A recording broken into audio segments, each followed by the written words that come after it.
기상 전문가들의 이야기를 들어보게 되면 그 기후 변화의 영향으로 올해부터는 폭우와 폭염이라고 하는 현상이 계속 번갈아 가면서 나타나게 될 것이다 라고 얘기를 하고 있는데, 올해 참 그 많은 비로 인해서 많은 분들이 피해를 입게 되었습니다. 우리와 조금 이제 떨어진 곳에 있는 분들이지만, 그러나 우리의 마음속에 늘 기억하면서 그곳 가운데도 하나님의 위로하심이, 그리고 피해가 속히 잘 복구되고 회복되도록 여러분 한 마음으로 기도해 주시기를 부탁드립니다. 참 많은 변화가 일어나고 있는 이 시대를 우리가 살아가고 있는데, 우리가 요 몇 주간을 통해서 교회란 무엇인가 라고 하는 그 주제를 가지고 우리가 말씀을 함께 묵상을 하고 있습니다. 우리가 지난주에는 빌립보 교회에 대한 말씀을 함께 나누었습니다. 빌립보 교회가 어떻게 시작되었고 또 빌립보 교회는 어떤 모습을 가지고 있었는가에 대해서 우리가 말씀을 함께 나누었는데, 오늘은 우리가 이 안디옥 교회에 대해서 우리가 함께 말씀을 나누기를 원합니다. 안디옥 교회가 어떻게 시작되었고, 그리고 또 안디옥 교회는 어떤 모습을 가지고 있는 교회였는가, 우리가 한 2주간에 걸쳐서 이 안디옥 교회에 관한 말씀들을 생각하면서 처음의 교회의 그 모습과 그리고 오늘의 우리의 교회의 모습을 우리가 함께 마음에 품고 묵상하고 기도하는 시간이 되기를 원합니다. 먼저 안디옥이라고 하는 도시에 대해서 잠깐 소개를 하게 되면, 이 안디옥이라고 하는 도시는 예루살렘을 중심으로 보게 되면 북쪽에 위치해 있는 그러한 도시입니다. 역사적으로 보게 되면 주전 300년경에 알렉산더 대왕의 그 수하에 있던 장군 중에 한 사람이었던 셀레우쿠스 니카토르라고 하는 사람이 도시를 만들게 됩니다.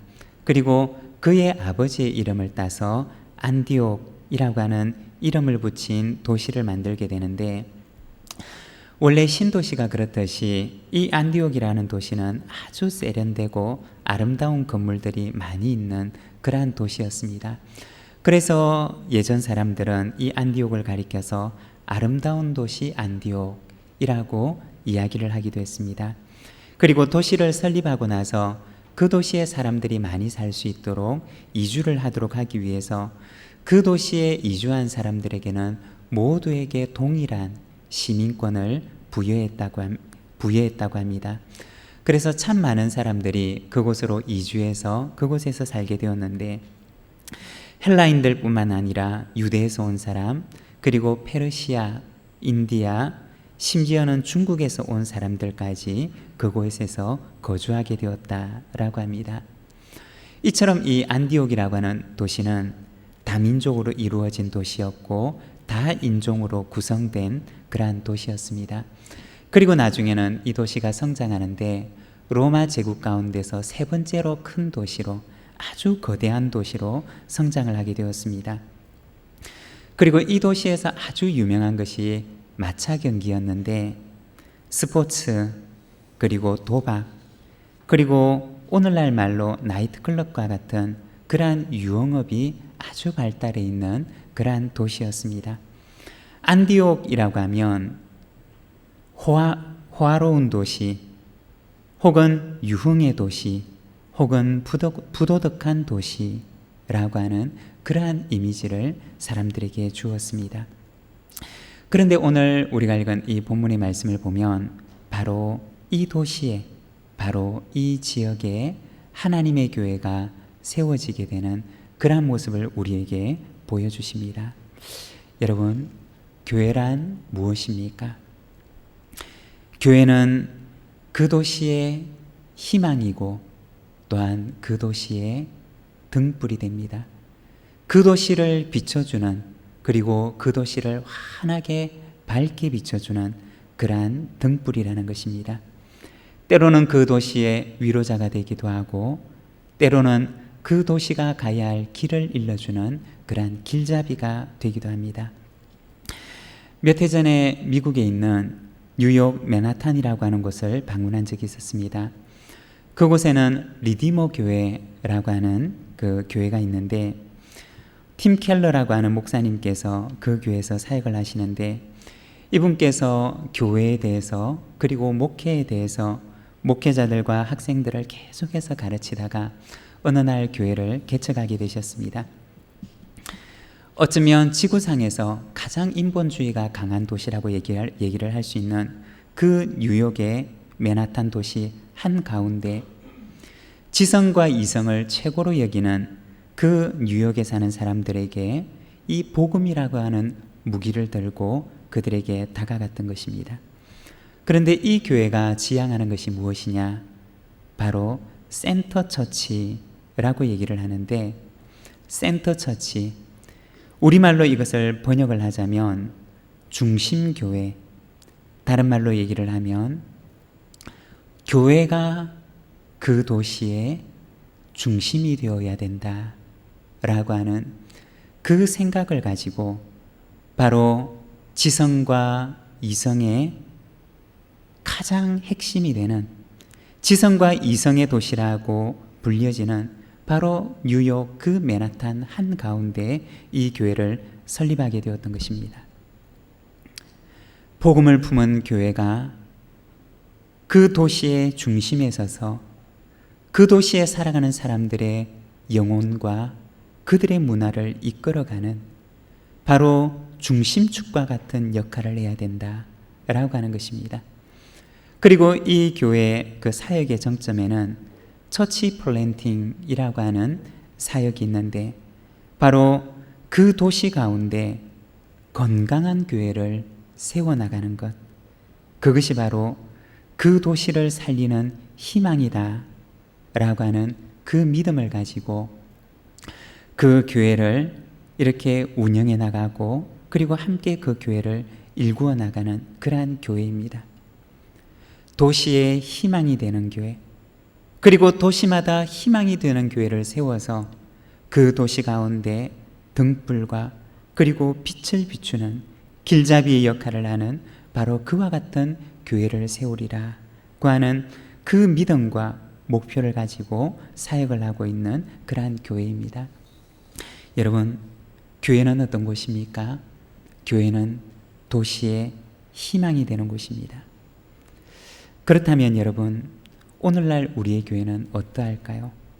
오늘날 우리의 교회는 과연 도시의 희망이 되는 교회인가요? 도시에 살아가는 그 영혼과 그리고 그 도시의 문화를 이끌어가는 그 도시의 중심의 역할을 감당하는 것이 바로 오늘날 우리의 교회인가? 오늘날 우리가 우리 자신을 향하여 다시 한번 물어보아야 하는 것입니다. 오늘 우리가 읽은 이 본문의 말씀에서는 로마 제국의 세 번째 가는 도시였던 이 안디옥, 스포츠와 도박과 나이트클럽과 같은 유흥업소로 가득 찬 그 호화로운 유흥의 도시에 바로 교회를 세우시는 그러한 모습을 오늘 우리에게 보여줍니다. 오늘 우리가 이 말씀을 통해서 안디옥 교회는 어떻게 시작이 되었는가에 대해서 우리가 함께 묵상하며 우리가 이 말씀을 나누면서 오늘의 우리의 교회에 대해서 다시 한번 생각하는 그러한 시간이 되기를 원합니다. 먼저 첫 번째, 이 안디옥 교회는 어떻게 시작되었느냐? 안디옥 교회는 이름도 알지 못하는 무명의 사람들에 의해서 세워집니다. 20절의 말씀을 보게 되면 그 중에 구브로와 구레네 몇 사람이 안디옥에 이르러 헬라인에게도 말하여 주 예수를 전파하니 라고 말씀합니다. 여기서 구브로라고 하는 곳은 예루살렘에서 조금 떨어져 있는 그러한 섬인데 지중해에 있는 키프로스라고 하는 섬을 가리킵니다. 그리고 구레네라고 하는 곳은 저기 끝에 있는 북아프리카에 위치한 그러한 지역을 가리키는 것입니다. 여기에서 온 몇 사람이 안디옥이라고 하는 도시에 이르러서 유대인이 아닌 헬라 사람들에게 복음을 전하는데, 이 헬라 사람이라고 하는 것은 헬라어를 말하고 그리고 헬라 문화를 가진 사람들을 가리키는 것입니다. 그들에게 이 사람들이 와서 복음을 전하였는데 이 복음을 전했던 사람들이 누구였느냐? 오늘 우리가 읽은 사도행전의 이 말씀에서는 그들이 누구인지에 대해서 이야기를 하고 있지를 않습니다. 다만 그들에 대해 소개하기를 구브로와 구레네 몇 사람이라고 얘기할 뿐입니다. 키프로스라고 불리는 그 섬과 그리고 북아프리카의 어느 한 지역에서 왔던 그 몇 사람들이 이 안디옥이라고 하는 도시에 복음을 전하였다라고만 이야기할 뿐입니다. 이 안디옥이라고 하는 교회는 사실 교회사에 있어서는 굉장히 중요한 역할을 감당했던 교회입니다. 사도행전에서 볼 수 있는 여러 교회들 가운데 아주 의미 있는 교회였고 아주 중요한 그러한 역할을 감당했던 교회였습니다. 이방인 교회 가운데서는 최초의 교회였고 또 뿐만 아니라 최초로 이방인을 위한 선교사를 파송했던 역사적인 교회가 바로 이 안디옥 교회였습니다. 그렇지만 이 교회를 시작했던 이가 누구냐? 사도행전은 그들의 이름을 기록하지를 못합니다. 그들의 이름을 기록하지를 않습니다.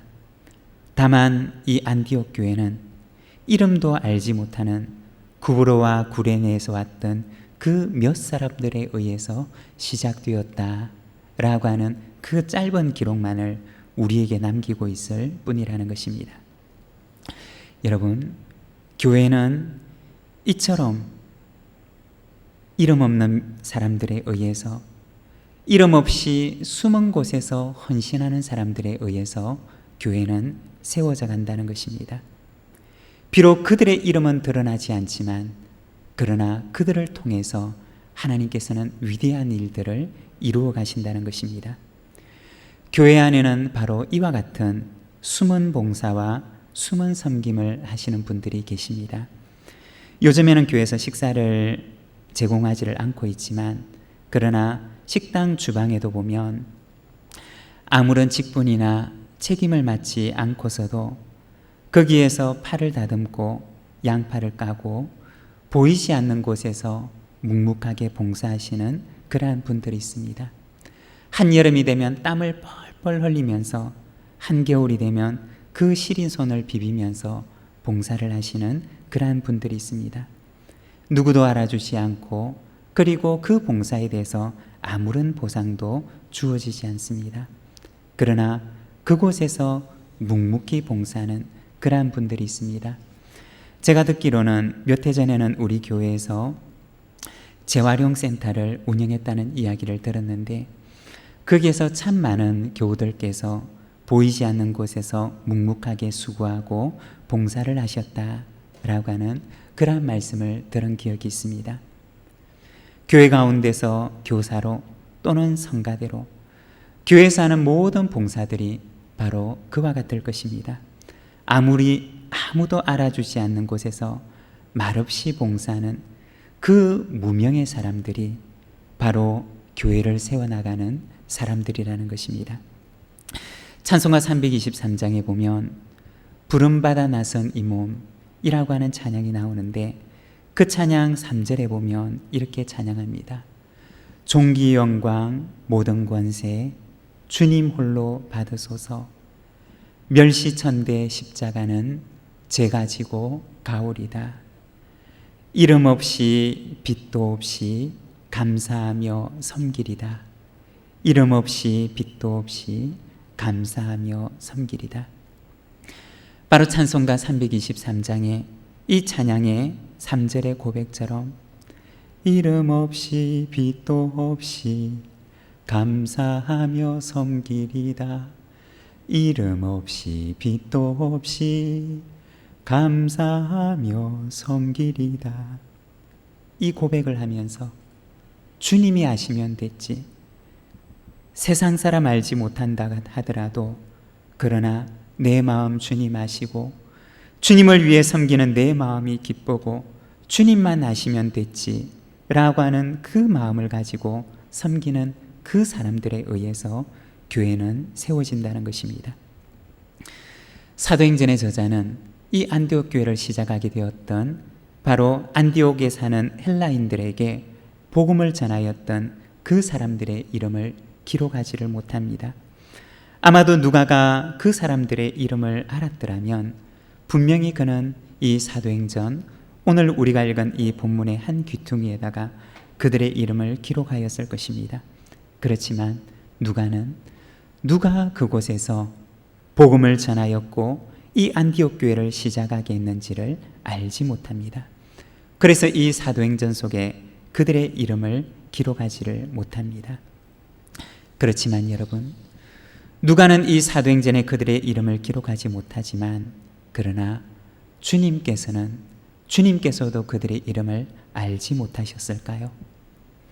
안디옥 교회를 시작하게 했던 구브로와 구레네에서 왔던 그 몇 사람들의 이름, 비록 사도행전을 기록했던 누가는 알지 못했지만 그러나 하나님께서는 그 이름을 분명하게 알고 계셨을 것입니다. 교회 가운데서도 사람들은 알지 못하지만, 사람들은 기억하지 못하지만, 그러나 숨은 봉사와 헌신을 통해 교회를 세워나가는 바로 그 사람들의 이름을 하나님께서는 분명히 아시고, 그리고 그들의 수고와 헌신 가운데 하나님께서는 하나님의 교회를 아름답게 세워나가시는 줄로 믿습니다. 안디옥 교회는 바로 이러한 이름도 알지 못하는 무명의 사람들에 의해서 세워졌다는 것입니다. 그리고 두 번째, 안디옥 교회는 믿음과 성령이 충만한 성숙한 사람에 의해서 세워지게 됩니다. 22절에서 24절까지 말씀을 보게 되면 이렇게 말씀합니다. 예루살렘 교회가 이 사람들의 소문을 듣고 바나바를 안디옥까지 보내니 그가 이르러 하나님의 은혜를 보고 기뻐하여 모든 사람에게 굳건한 마음으로 주와 함께 머물러 있으라 권하니. 우리 24절의 말씀을 함께 읽겠습니다. 바나바는 착한 사람이요 성령과 믿음이 충만한 사람이라 이에 큰 무리가 더하여 지더라. 아멘. 여기 보면 안디옥의 이름을 알지 못하는 어떤 사람들의 전도로 인해서 교회가 생겨나게 되었다라고 하는 소식을 듣고서 이 예루살렘 교회는 사람을 보내게 되는데 바나바라고 불리는 사람을 보내게 됩니다. 이 바나바는 어떤 사람이었는가? 사도행전 4장 36절에서 37절까지 말씀을 보면 이렇게 말씀합니다. 구브로에서 난 레위족 사람이 있으니 이름은 요셉이라 사도들이 일컬어 바나바라 번역하면 위로의 아들이라 하니 그가 밭이 있음에 팔아 그 값을 가지고 사도들의 발 앞에 두니라. 예루살렘 교회 공동체 가운데서 이 바나바라고 하는 사람이 어떤 사람이었는지에 대해서 이야기를 하는데, 이 바나바는 한마디로 얘기를 하면 그 마음속에 긍휼의 마음이 가득 찬 사람이었습니다. 우리가 간혹 주변에 보면 그런 사람들이 있습니다. 어려운 사람이 있으면 도와주지 않고서는 견딜 수가 없는 그러한 긍휼의 마음을 가진 사람이 있습니다. 예전에 섬기던 교회에서 한 장로님이 계셨는데 예전에 교복 장사를 하셔서 그래도 어느 정도 이렇게 재산을 가지고 있는 그러한 장로님이셨습니다. 그런데 언제나 보면 그 옷차림이 아주 검소하고 정말 저 양복을 언제 사셨을까 라고 알지도 못할 만큼 그렇게 허름한 양복이나 혹은 잠바를 입고 다니시는 그러한 장로님이셨습니다. 그런데 이 장로님의 지병이 찾아와서 하나님의 부르심을 받게 되었는데, 그런데 그분의 장례식장에 전혀 오리라고 생각하지 못했던 그러한 분들이 줄을 서서 그 장로님의 장례식장에 와서 그 장로님을 추모하는 그러한 모습을 보게 되었습니다.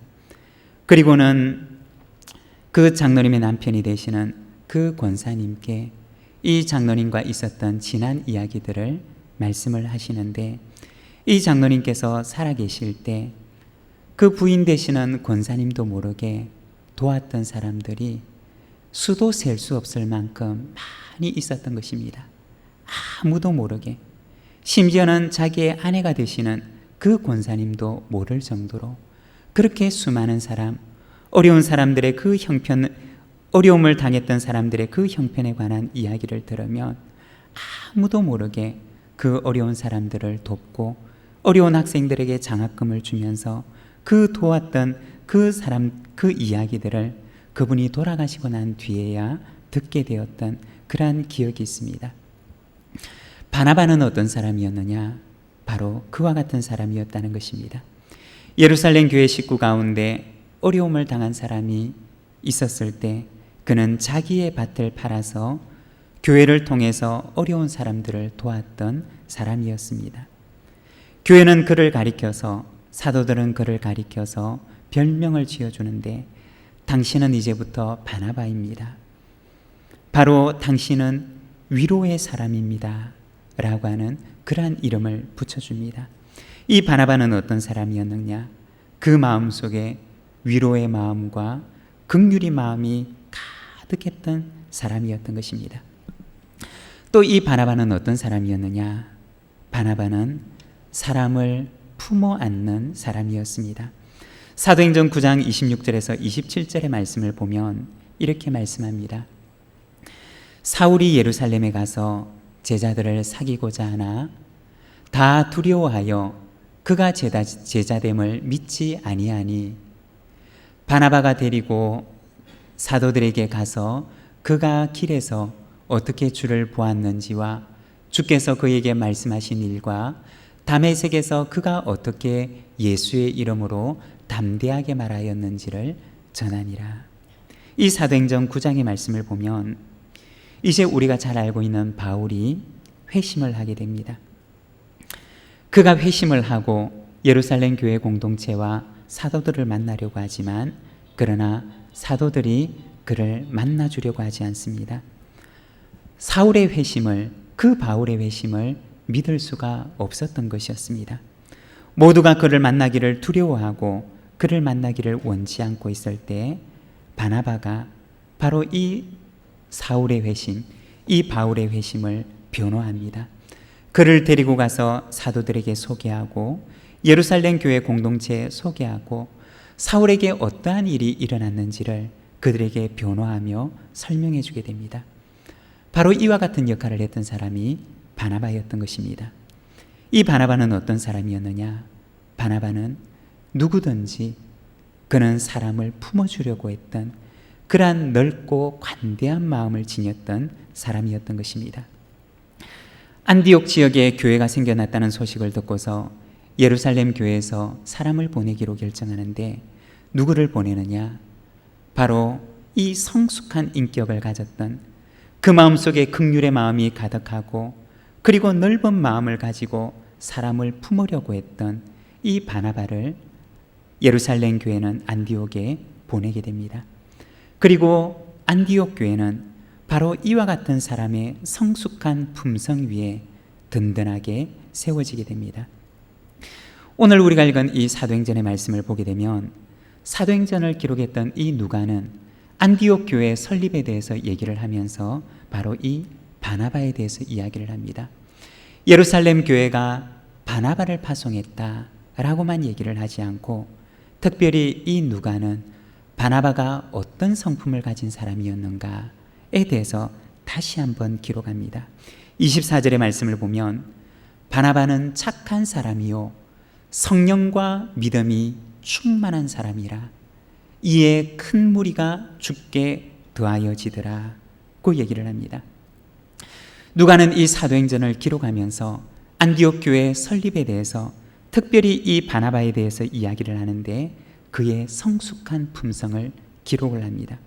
다시 말해 안디옥 교회가 초기에 자리를 잡는데 이 바나바의 성숙한 품성이 그의 관대한 성품과 사람을 품는 마음과 그리고 그 긍휼의 마음을 가득 가지고 있는 이 바나바의 품성이 안디옥 교회가 처음 자리 잡고 설립되는데 아주 중요한 역할을 했음을 바로 이 누가는 이야기하고 있는 것입니다.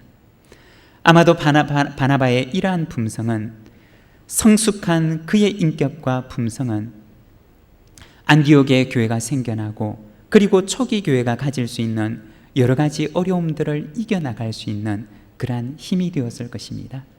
여러분, 교회가 처음 설립이 될 때 얼마나 많은 어려움이 있었겠습니까? 안디옥 교회 설립의 그 초창기에도 아마도 많은 어려움이 있었을 것입니다. 우리가 그 구성원만 보아도 다양한 민족에다가 다양한 인종의 사람들이 모여서 어쩌면 그들이 헬라어를 사용하지만 그러나 또 그들의 다른 모국어를 가지고 있는 그러한 사람들이 모여서 한 교회를 이루게 되었는데 아마도 우리가 예상하지 못했던 많은 문제들이 이 교회 안에서도 일어났을 것이고 또 일어날 수 있었을 것입니다. 그리고 이러한 문제들로 인해서 교회가 갈피를 잡지 못하고 곤란한 경우들을 많이 만나게 되었을 것입니다. 우리가 고린도 전후서를 보게 되면 여러분, 고린도 교회가 생겨나고 난 뒤에 얼마나 많은 문제들이 생겨납니까? 우리가 앞서 보았던 빌립보 교회 역시 얼마나 은혜 가운데 시작되었는지 모르지만 그러나 그 빌립보 교회 가운데도 문제들이 생겨났던 것을 우리는 보게 됩니다. 안디옥 교회가 설립되던 그 초창기에 안디옥 교회도 역시 많은 문제들이 일어났을 것이고 또 많은 문제들이 일어나리라 예상되었을 것입니다.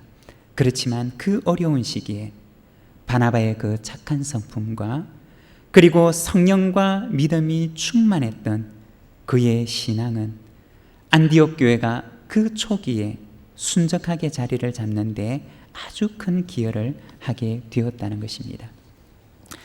바나바의 그 착한 성품, 그의 넓은 마음, 그리고 그의 충만한 성령과 믿음이 충만한 그의 신앙은 안디옥 교회가 그 초기의 어려움을 딛고 이겨낼 수 있는 그러한 설립에 커다란 기여를 하게 되었다는 것입니다. 교회 사역을 하다가 보면 교회 가운데도 그러한 경우들이 있습니다. 어떤 이들은 내가 맡고 있는 부서, 내 부서에 대해서는 아주 열심히 특심해서 내 부서의 이익을 위해서 일하시는 그러한 경우들을 간혹 보게 됩니다. 그런데 어떤 경우는 한 부서를 맡았지만 그러나 자기의 부서 이익을 조금 포기하고 자기 부서의 권리를 양보하는 그러한 경우들을 보게 됩니다. 우리가 인간적인 눈으로 보게 되면 자기 부서의 이익을 위해서 일하는 그러한 사역자나 혹은 그러한 사람들은 굉장히 사역을 잘하는 것 같고 그리고 언제나 양보하고 한 걸음 물러서는 사람은 사역을 잘 못하는 것 같지만 그러나 교회 생활을 하며 그리고 오랫동안 사역을 해보았던 저의 경험으로서는 오히려 나의 부서의 이익만 추구하며 특심인 열심을 가지고 사역을 했던 그 사역자들보다 오히려 서로 양보하고 교회의 전체 유익을 도모했던 그 사람들이 오히려 교회에 더 좋은 열매들을 맺는 경우들을 보게 됩니다. 바나바는 어떤 사람이었느냐? 바나바는 성숙한 인격을 가진 사람이었습니다. 넓은 마음을 가지고 있었고 그리고 그 마음 가운데 애절한 긍휼함을 가지고 있었고 그리고 성령과 믿음이 충만하여 언제나 하나님을 앞세우는 사람이었습니다. 바나바의 이와 같은 마음이 안디옥 교회 설립에 아주 귀한 초석이 되었다는 것입니다. 그리고 세 번째, 안디옥 교회가 세워지는 데는 좋은 동력자의 동력이 있었습니다. 좋은 사역자의 동력 위에 안디옥 교회는 꽃을 피우게 됩니다. 25절과 26절의 말씀을 보게 되면 바나바가 사울을 찾으러 다소에 가서 만남에 안디옥에 데리고 와서 둘이 교회에 1년간 모여 있어 큰 무리를 가르쳤고 제자들이 안디옥에서 비로소 그리스도인이라 일컬음을 받게 되었더라고 말씀합니다. 바나바가 그 안디옥을 방문하고 나서 그의 마음속에 떠오르는 사람이 있었습니다. 바로 그가 예전에 예루살렘 교회에 소개했던 그리고 모두가 다 그의 회심을 잘 받아들이려고 하지 않았던 그리고 예루살렘에서 더 이상 있을 수가 없어서 다소라고 하는 지방으로 피신을 갔던 그 바울을 그의 마음속에 생각하게 됩니다. 그리고 바나바는 바울을 찾기 위해, 이 사울을 찾기 위해 다소로 가게 됩니다. 아마도 바나바가 다소로 가게 되었던 이 시점은 바울이 예루살렘 교회를 떠나서 다소로 가서 모두에게 잊혀진 지 약 7년이나 8년이 지난 뒤의 일이었을 것이다 라고 얘기를 합니다. 모두에게 잊혀진 사람 바울을 그는 찾아갔던 것입니다. 요즘처럼 집 주소가 있는 것도 아니었고 내비게이션이 있는 것도 아니었습니다. 다소라고 하는 도시에 가서 혹시 이런 사람 아십니까? 혹시 사울이라고 하는 이름을 가진 사람 아십니까? 이 사람은 옛날에 이러이러한 사람이었는데 혹시 그 사람을 아십니까? 라고 얘기를 하며 그는 집집마다 돌아다니며 이 사울이라고 불리는 사람을 찾았을 것입니다. 그리고 우여곡절 끝에 그를 만나 안디옥에 데리고 오는데 이 바나바와 사울은 마음을 모아 1년 동안 함께 동역을 하며 안디옥 교회 성도들을 가르치게 됩니다. 그리고 이 두 사람의 동력 위에 안디옥 교회가 활짝 꽃이 피게 되는데 26절의 말씀을 보게 되면 안디옥 교회에 있는 식구들이 그 지역 사람들에게 비로소 그리스도인이라 일컬음을 받게 되었다라고 얘기를 하고 있습니다. 물론 그 당시에 그리스도인이라고 하는 말이 존경의 의미는 아니었습니다. 그렇지만 분명한 것은 그들의 변화된 정체성을 분명히 보여주는 말이었던 것입니다. 바나바와 사울이 함께 동력을 해서 그들을 가르쳤고 그리고 그들이 가르쳤던 복음의 가르침은 그들의 말과 그들의 행동 가운데 분명한 변화를 가지고 오게 되었다는 것입니다. 그리고 오늘 우리가 읽었던 본문 그 이하의 말씀 27절 이하의 말씀들을 보게 되면 예루살렘 교회가 가뭄으로 큰 어려움을 겪고 있다는 소식을 듣게 되었는데 그들은 힘을 다해서 구제연금을 모아 예루살렘 교회에 보내주게 됩니다. 설립된 지 1년 만에 자기들을 위해서 바나바를 파송해 주었던 예루살렘 교회를 돕기 위해 그들은 다시 헌금을 보내는 도움을 받는 교회에서 도움을 주는 교회로 바뀌었던 것입니다. 예루살렘 교회는 어떻게 시작이 되었습니까? 예루살렘 교회는 바로 이름 없는 무명의 사람들에 의해서 그리고 성숙하고 넓은 마음을 가진 사람에 의해서 그리고 좋은 사역자의 동력에 의해서 이 안디옥 교회는 세워지고 그리고 꽃을 피우게 되었던 것입니다. 거기에서 그리스도인이라 인정을 받게 됐고 도움을 받는 교회에서 돕는 교회로 성장하게 되었습니다. 사랑하는 여러분, 오늘의 우리의 교회는 어떠한 모습을 가지고 있습니까? 우리 안에도 이름 없이 빛도 없이 섬기는 이들의 그 헌신이 가득하기를 원합니다. 우리 교회 공동체 가운데도 넓은 마음으로 사람을 품고 그리고 넓은 마음으로 긍휼의 마음이 가득한 그 마음으로 교회를 품는 사람들이 가득한 우리 교회가 되기를 소망합니다. 그리고 아름다운 동력을 통해서 마치 만개한 꽃처럼 활짝 꽃피는 우리 부산진 교회가 되기를 소망합니다. 오늘도 충만한 성령의 역사와 은혜가 우리 교회 가운데 풍성하게 넘쳐나기를 간절히 소망합니다. 오늘 우리에게 주신 말씀을 생각하면서 우리 함께 기도하기를 원합니다. 교회를 사랑하는 마음으로 그리고 그 한 사람이 오늘 나의 모습이 되게 하옵소서. 우리가 이 기도의 제목을 가지고 함께 기도하며 나가겠습니다.